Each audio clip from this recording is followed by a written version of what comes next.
오늘 청와대에선 이재명 대통령이 주재하는 국무회의가 열립니다. 나흘 전 국회를 통과한 검사의 보안수사권 완전 폐지 법안이 상정될 걸로 보이는데요. 국민의힘은 이 대통령에 거부권을 행사하라고 촉구했지만 의결 가능성이 높아 보입니다. 황정민 기자입니다. 검사 보안수사권 완전 폐지를 골자로 하는 형사소송법 개정안은 지난달 31일 민주당 주도로 국회 본회의를 통과했습니다. 가결되었음을 선포합니다. 법안은 오늘 이재명 대통령이 주재하는 국무회의에 상정 심의될 걸로 보입니다.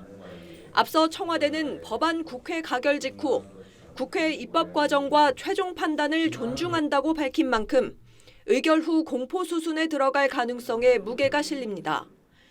국민의힘은 이 대통령이 순방길에서 귀국한 어제 청와대 앞에서 지도부 회의를 열고 거부권 행사를 촉구했습니다. 특히 법안에 공소 기각 사유 조항이 추가된 건 이 대통령 무죄를 위한 거라고 공세 수위를 높였습니다. 본인의 재판 취소를 위한 민주당과의 추악한 거래를 중단하는 것입니다. 지난달 한국갤럽 여론조사에선 보안수사권 유지 의견이 전면 폐지 의견보다 높은 것으로 나타났습니다. 반면 민주당은 사법정의를 세우는 전환점이라며 국민의힘이 해괴망측한 논리로 정치 공세를 펴고 있다고 반박했습니다. 공소기각은 부당한 공권력 행사로부터 국민을 보호하기 위한 장치임에도 대통령의 재판까지 끌어들여 무책임한 정치 공세를 펴고 있습니다. 형사소송법 개정안이 공포되면 오는 10월 공소청 중대범죄수사청 출범과 함께 시행됩니다. TV조선 황정민입니다. 검찰의 보안 수사권을 없애는 형사소송법 개정안이 국회를 통과한 뒤 후폭풍이 가시지 않고 있습니다. 민주당은 국민보고회란 형식으로 여론전에 나섰습니다만 국민의힘은 청와대 앞을 찾아 이재명 대통령의 거부권 행사를 압박했습니다. 범죄 피해자의 절규는 처절했는데요. 변정현 기자가 보도합니다. 국민의힘 지도부가 대통령은 웃고 피해자는 운다고 적힌 현수막을 들고 청와대 앞에 모였습니다.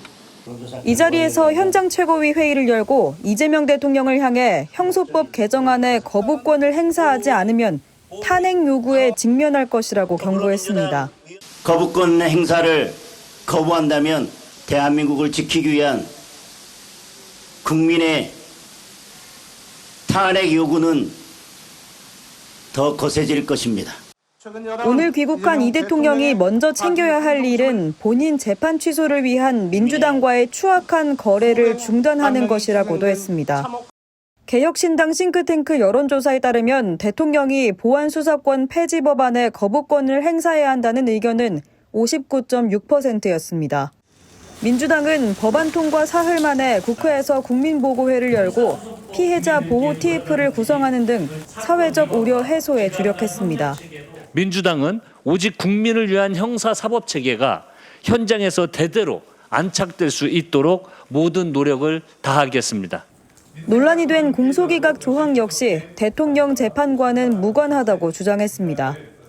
하지만 부산 돌려차기 피해자는 민주당 김용민 의원이 노무현 전 대통령 묘역을 찾아 법안을 바친 뒤 올린 SNS에 지옥에나 가시라는 글을 남겼습니다. 검찰 보안 수사가 없었다면 사건이 묻혔을 거라며 직접 분노를 표출한 겁니다. 이 대통령은 이르면 이번 주 국무회의에서 형소법 개정안을 심의 의결할 거란 관측이 나옵니다. TV조선 변정현입니다.